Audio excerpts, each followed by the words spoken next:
place was dark and dusty and half lost in tangles of old alleys near the quays, reeking of strange things brought in from the seas, and with queer curls of fog that west winds tossed.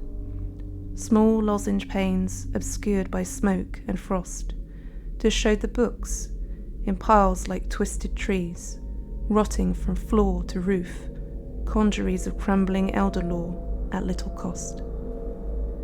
I entered, charmed, and from a cobwebbed heap took up the nearest tome and thumbed it through, trembling at curious words that seemed to keep some secret, monstrous if one only knew. Then, looking for some cellar old in craft, I could find nothing but a voice that laughed.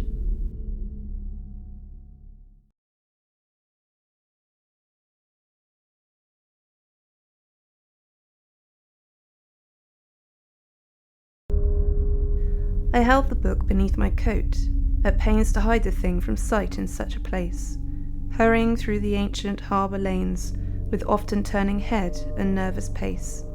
Dull, furtive windows in old tottering brick peered at me oddly as I hastened by, and thinking what they sheltered, I grew sick for a redeeming glimpse of clean blue sky. No one had seen me take the thing, but still a blank laugh echoed in my whirling head, and I could guess what nighted worlds of ill lurked in that volume I had coveted. The way grew strange, the walls alike and madding, and far behind me, unseen feet were padding.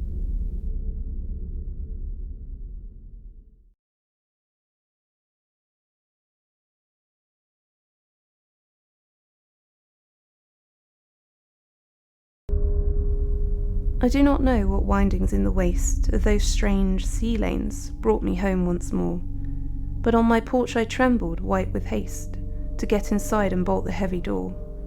I had the book that told the hidden way, across the void and through the space-hung screens, that hold the undimensioned worlds at bay, and keep lost eons to their own demises. At last the key was mine to those vague visions, of sunset spires and twilight woods that brood, dim in the gulfs beyond this earth's precisions, lurking as memories of infinitude. The key was mine, but as I sat there mumbling, the attic window shook with a faint fumbling.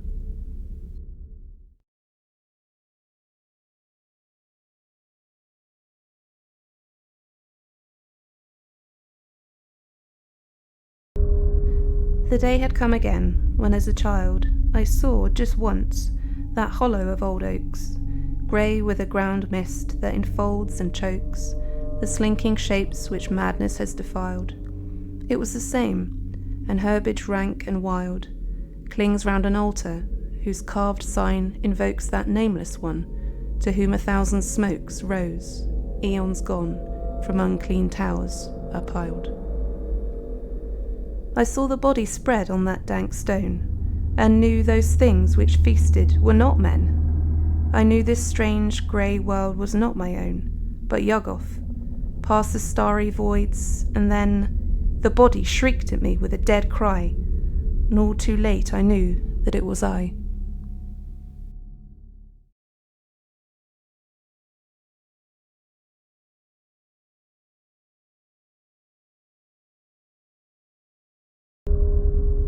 The demon said that he would take me home, to the pale, shadowy land I half recalled, as a high place of stair and terrace walled, with marble balustrades that sky winds comb, while miles below a maze of dome on dome and tower on tower beside a sea lies sprawled. Once more, he told me, I would stand enthralled on those old heights and hear the far-off foam. All this he promised, and through sunset's gate he swept me, past the lapping lakes of flame, and red gold thrones of gods without a name, who shriek in fear at some impending fate. Then a black gulf with sea sounds in the night. Here was your home, he mocked, when you had sight.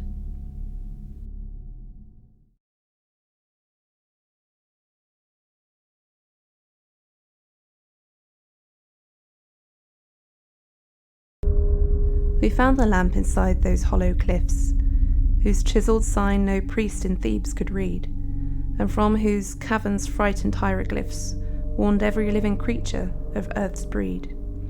No more was there, just that one brazen bowl with traces of a curious oil within, fretted with some obscurely patterned scroll and symbols hinting vaguely a strange sin. Little the fears of 40 centuries meant to us as we bore off our slender spoil, and when we scanned it in our darkened tent, we struck a match to test the ancient oil. It blazed, great God! But the vast shapes we saw in that mad flash have seared our lives with awe.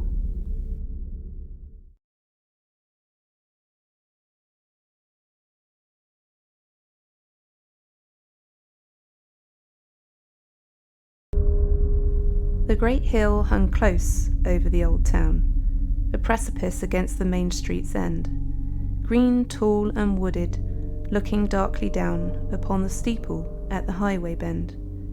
200 years the whispers had been heard about what happened on the man-shunned slope, tales of an oddly mangled deer or bird, or of lost boys whose kin had ceased to hope. One day the mailman found no village there, nor were its folk or houses seen again. People came out from Aylesbury to stare, yet they all told the mailman it was plain that he was mad for saying he had spied the great hill's gluttonous eyes and jaws stretched wide.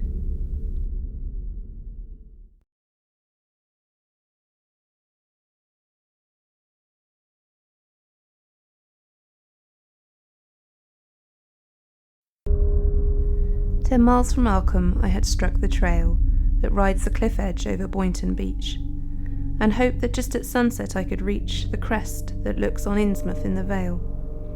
Far out at sea was a retreating sail, white as hard years of ancient winds could bleach, but evil with some portent beyond speech, so that I did not wave my hand or hail. Sails out of Innsmouth, echoing old renown of long dead times, but now a too swift night is closing in, and I've reached the height whence I so often scan the distant town. The spires and roofs are there, but look, the gloom sinks on dark lanes, as lightless as the tomb.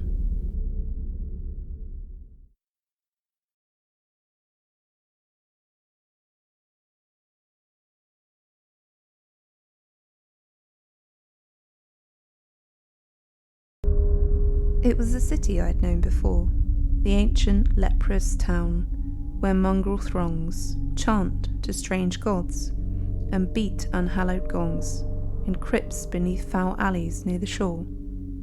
The rotting fish-eyed houses leered at me from where they leaned, drunk and half animate, as edging through the filth I passed the gate to the black courtyard where the man would be. The dark walls closed me in, and loud I cursed that ever had come to such a den, when suddenly a score of windows burst into wild light and swarmed with dancing men, mad, soundless revels of the dragging dead, and not a corpse at either hands or head.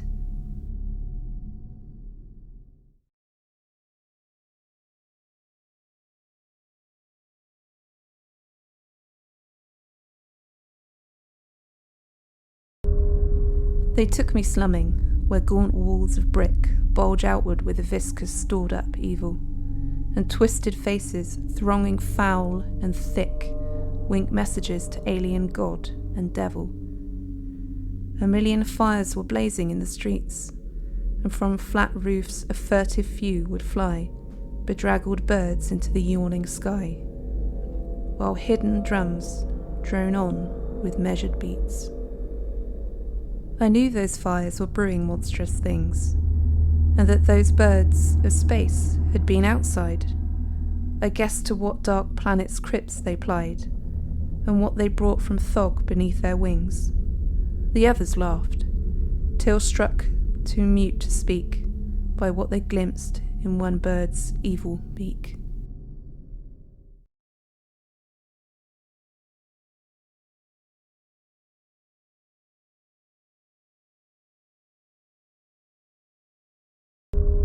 Farmer Seth Atwood was past 80 when he tried to sink that deep well by his door, with only Ebb to help him bore and bore.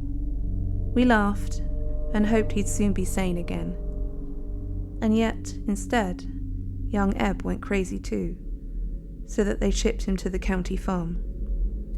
Seth bricked the well mouth up as tight as glue, then hacked an artery in his gnarled left arm. After the funeral, we felt bound to get out to that well and rip the bricks away.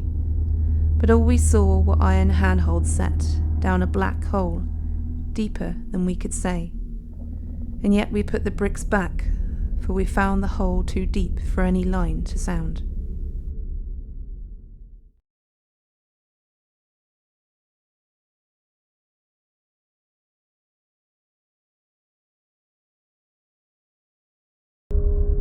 They told me not to take the Briggs Hill path, that used to be the high road through to Zor, for Goody Watkins, hanged in 1704, had left a certain monstrous aftermath. Yet when I disobeyed and had in view the vine-hung cottage by the great rock slope, I could not think of elms or hempen rope, but wondered why the house still seemed so new. Stopping a while to watch the fading day, I heard faint howls as from a room upstairs, when through the ivied panes one sunset ray struck in and caught the howler unawares. I glimpsed and ran in frenzy from the place, and from a four-pawed thing with human face.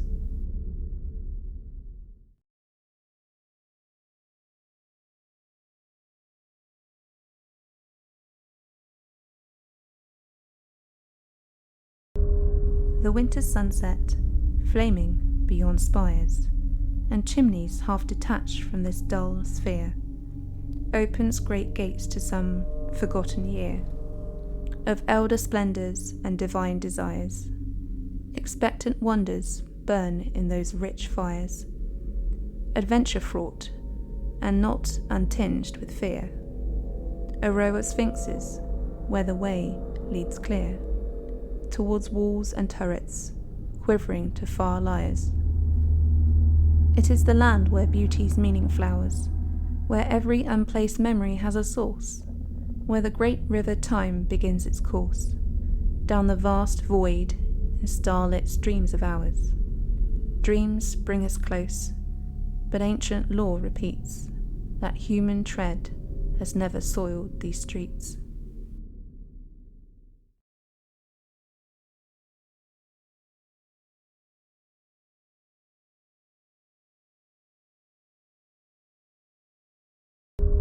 It is a certain hour of twilight glooms, mostly in autumn, when the star wind pours, down hilltop streets deserted out of doors, but showing early lamplight from snug rooms.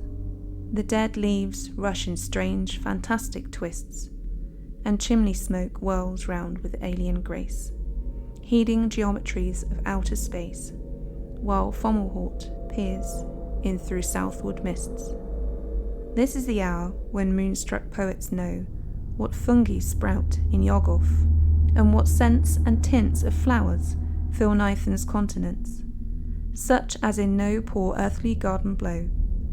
Yet for each dream these winds to us convey, a dozen more of ours they sweep away.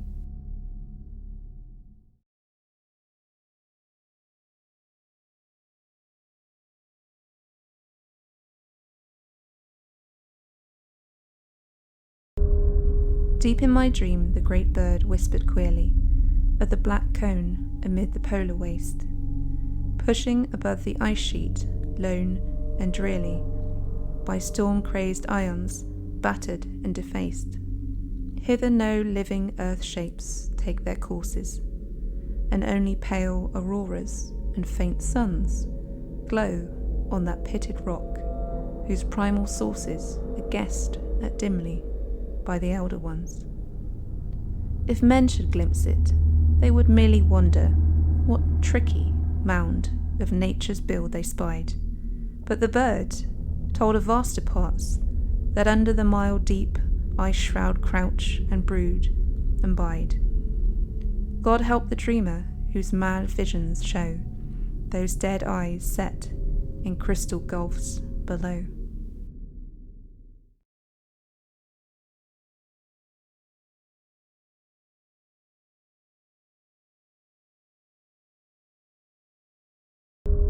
The house was old, with tangled wings outthrown, of which no one could ever half keep track, and in a small room somewhat near the back was an old window sealed with ancient stone.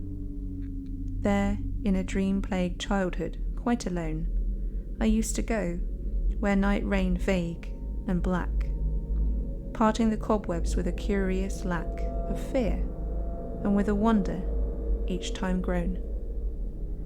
One later day, I brought the masons there, to find what view my dim forebears had shunned.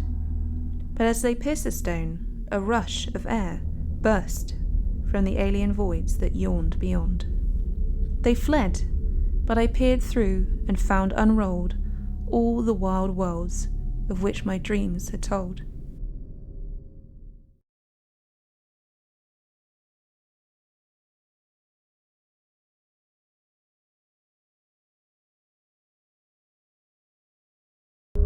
There were great steps and rocky tablelands stretching half limitless in starlit night, with alien campfires shedding feeble light on beasts with twinkling bells in shaggy bands. Far to the south, the plain sloped low and wide, till a dark zigzag line of wall that lay like a huge python of some primal day, which endless time had chilled and petrified. I shivered oddly in the cold, thin air, and wondered where I was and how I came, when a cloaked form against a campfire's glare rose and approached and called me by my name. Staring at that dead face beneath the hood, I ceased to hope because I understood.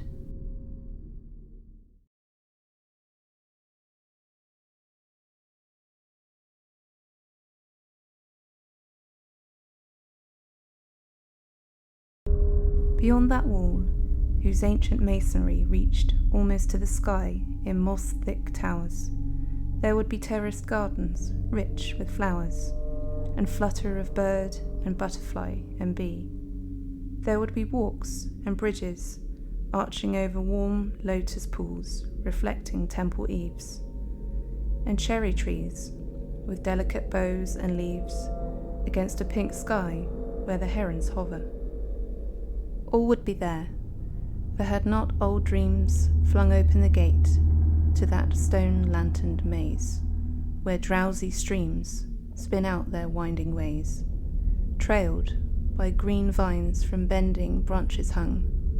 I hurried, but when the wall rose, grim and great, I found there was no longer any gate.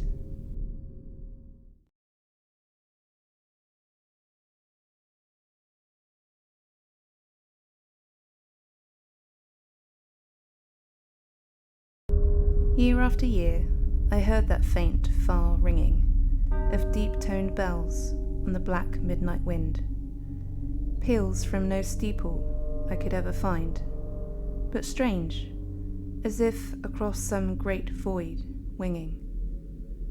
I searched my dreams and memories for a clue, and thought of all the chimes my visions carried.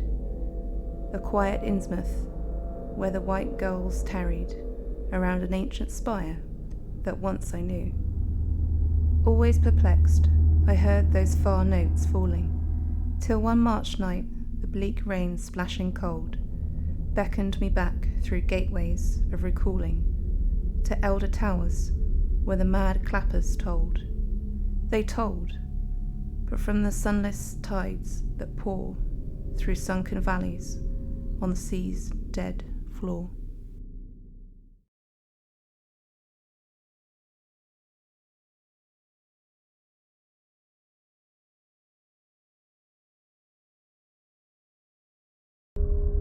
Out of what crypt they crawl, I cannot tell, but every night I see the rubbery things, black, horned, and slender, with membranous wings. They come in legions on the north wind's swell, with obscene clutch that titillates and stings, snatching me off on monstrous voyagings to grey worlds hidden deep in nightmare's well. Over the jagged peaks of Tok they sweep, heedless of all the cries I try to make, and down the nether pits to that foul lake where the puffed shoggoths splash in doubtful sleep. But ho! If only they would make some sound, or wear a face where faces should be found.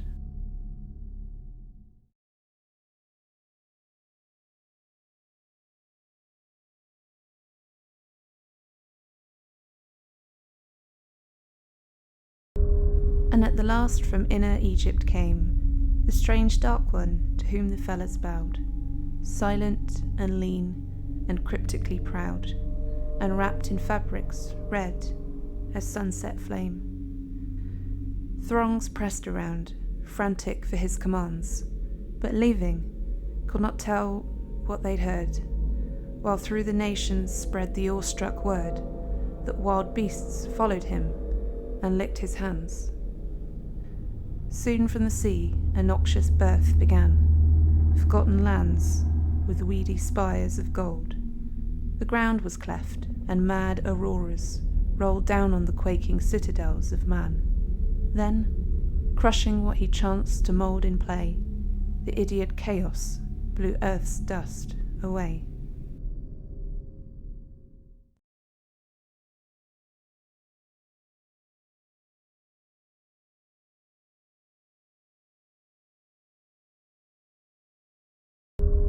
Out in the mindless void, the demon bore me, past the bright clusters of dimension space, till neither time nor matter stretched before me, but chaos without form or place. Here the vast lord of all in darkness muttered things he had dreamed but could not understand, while near him shapeless bat things flopped and fluttered in idiot vortices that ray streams fanned. They danced insanely to the high, thin whining of a cracked flute clutched in a monstrous paw, whence flow the aimless waves, whose chance combining gives each frail cosmos its eternal law. I am his messenger, the demon said, and as in contempt he struck his master's head.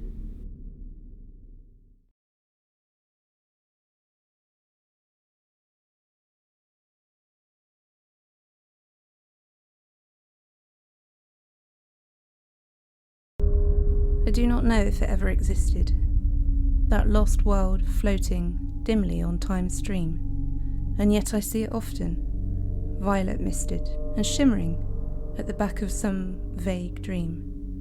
There were strange towers and curious lapping rivers, labyrinths of wonder and low vaults of light, and bow-crossed skies of flame, like that which quivers wistfully just before a winter's night. Great moors led off to sedgy shores unpeopled, where vast birds wheeled while on a wind-swept hill there was a village, ancient and white-steepled, with evening chimes for which I listen still. I do not know what land it is, or dare ask when or why I was, or will be, there.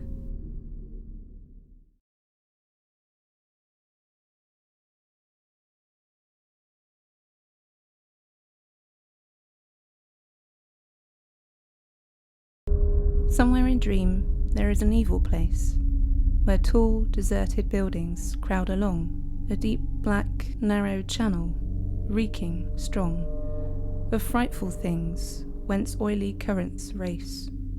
Lanes with old walls half meeting overhead wind off to streets one may or may not know, and feeble moonlight sheds a spectral glow over long rows of windows, dark and dead. There are no footfalls, and the one soft sound is of the oily water as it glides under stone bridges and along the sides of its deep flume, to some vague ocean bound. None lives to tell when that stream washed away its dream-lost region from the world of clay.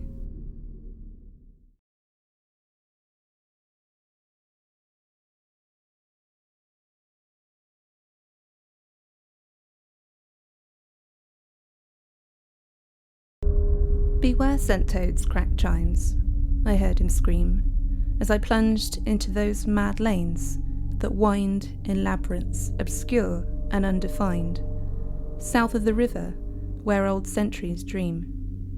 He was a furtive figure, bent and ragged, and in a flash had staggered out of sight. So still I burrowed onward in the night, toward where more roof lines rose, malign and jagged.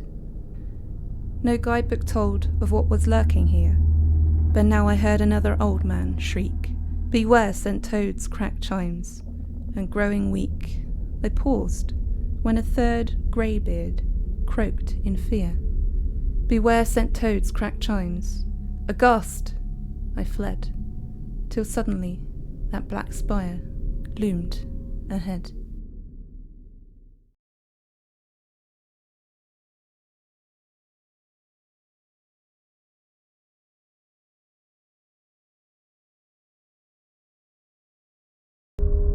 John Whately lived about a mile from town, up where the hills began to huddle thick. We never thought his wits were very quick, seeing the way he let his farm run down. He used to waste his time on some queer books he'd found around the attic of his place, till funny lines got creased into his face, and folks all said they didn't like his looks. When he began those night howls, we declared he'd better be locked up away from harm. So 3 men from the Aylesbury town farm went for him, but came back alone and scared. They'd found him talking to 2 crouching things that at their step flew off on great black wings.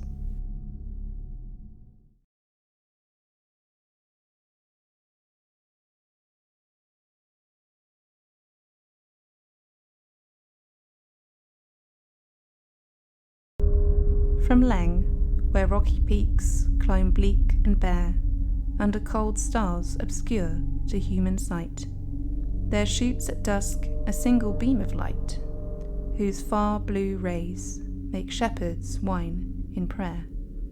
They say, though none has been there, that it comes out of a Pharos in a tower of stone, where the last Elder One lives on alone, talking to chaos with the beat of drums. The thing, they whisper, wears a silken mask of yellow, whose queer folds appear to hide a face not of this earth, though none dares ask just what those features are which bulge inside. Many, in man's first youth, sought out that glow, but what they found, no one will ever know.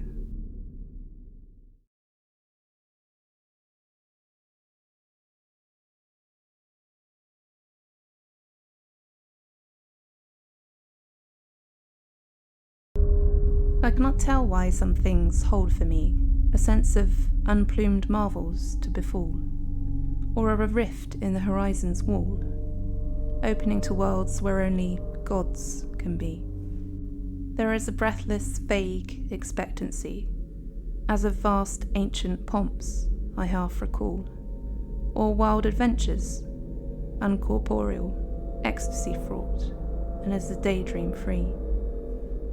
It is in sunsets and strange city spires, old villages and woods and misty downs, south winds, the sea, low hills, unlighted towns, old gardens, half-heard songs, and the moon's fires. But though its lure alone makes life worth living, none gains or guesses what it hints at giving.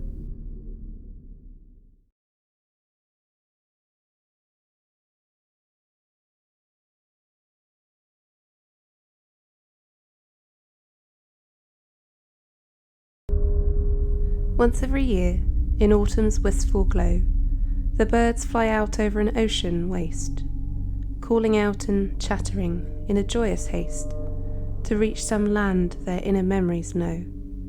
Great terraced gardens where bright blossoms blow, and lines of mangoes luscious to the taste, and temple groves with branches interlaced. Over cool paths, all these their vague dreams show.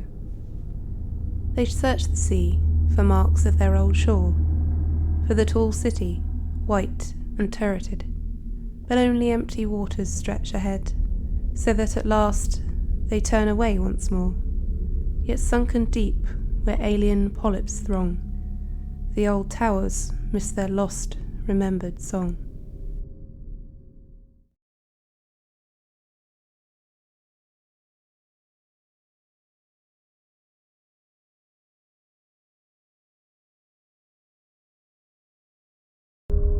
I never can be tied to raw, new things, for I first saw the light in an old town, where from my window huddled roofs sloped down to a quaint harbour, rich with visionings. Streets with carved doorways where the sunset beams flooded old fanlights and small window panes, and Georgian steeples topped with gilded vanes. These were the sights that shaped my childhood dreams. Such treasures, left from times of cautious leaving, cannot but lose the hold of flimsier wraiths that flit with shifting ways and muddled faiths across the changeless walls of earth and heaven. They cut the moment's throngs and leave me free to stand alone before eternity.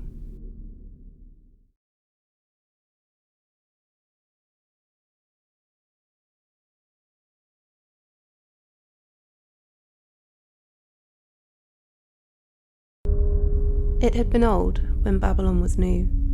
None knows how long it slept beneath that mound, where in the end our questing shovels found its granite blocks and brought it back to view.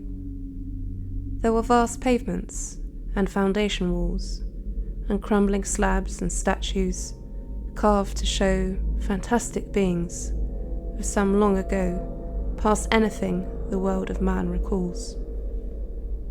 And then we saw those stone steps leading down through a choked gate of graven dolomite to some black haven of eternal night, where elder signs and primal secrets frown. We cleared a path, but raced in mad retreat, when from below we heard those clumping feet.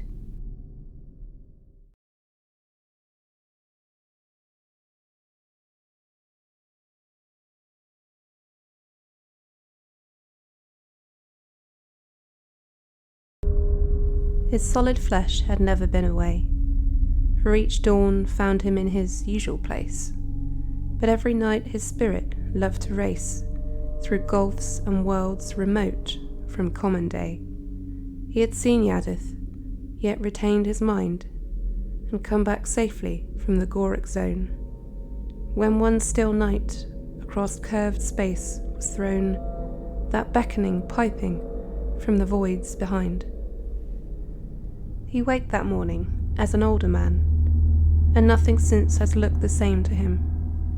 Objects around float nebulous and dim, false, phantom trifles of some vaster plan. His folk and friends are now an alien throng, to which he struggles vainly to belong.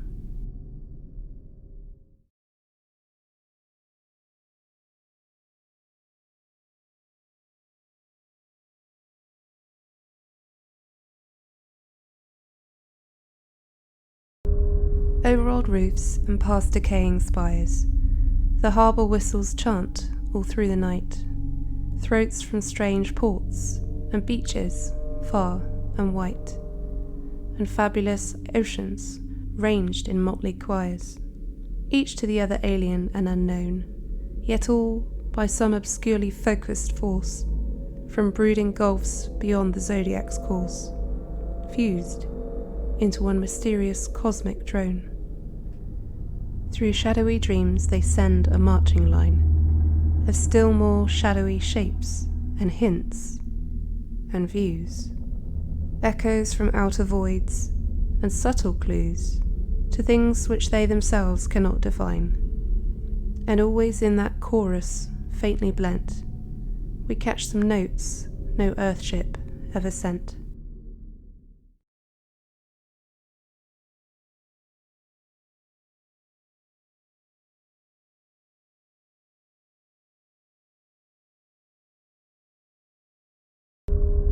The way led down a dark, half-wooded heath, where moss-grey boulders humped above the mould, and curious drops, disquieting and cold, sprayed up from unseen streams in gulfs beneath. There was no wind, nor any trace of sound, in puzzling shrub or alien-featured tree, not any view before, till suddenly, straight in my path, a monstrous mound. Half to the sky, those steep sides loomed upspread, rank-grassed and cluttered by a crumbling flight of lava stairs that scaled the fear-topped height in steps too vast for any human tread. I shrieked and knew what primal star and year had sucked me back from man's dream transient sphere.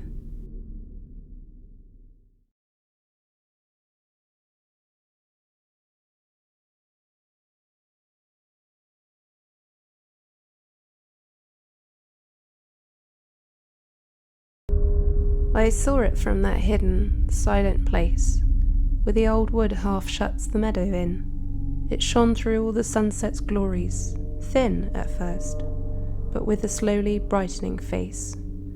Night came, and that lone beacon, amber-hued, beat on my sight, as never it did of old. The evening star, but grown 1,000-fold, more haunting in this hush and solitude. It traced strange pictures on the quivering air, half memories that had always filled my eyes. Vast towers and gardens, curious seas and skies, of some dim life. I never could tell where. But now I knew that through the cosmic dome, those rays were calling from my far, lost home.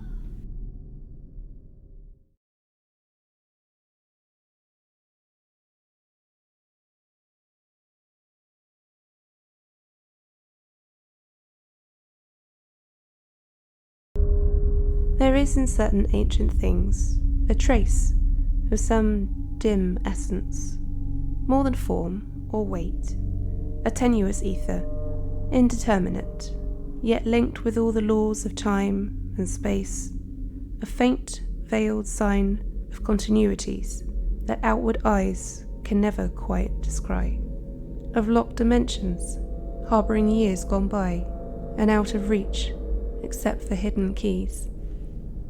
It moves me most when slanting sunbeams glow on old farm buildings set against a hill, and paint with life the shapes which linger still from centuries less a dream than this we know. In that strange light I feel I'm not far from the fixed mass whose sides the ages are.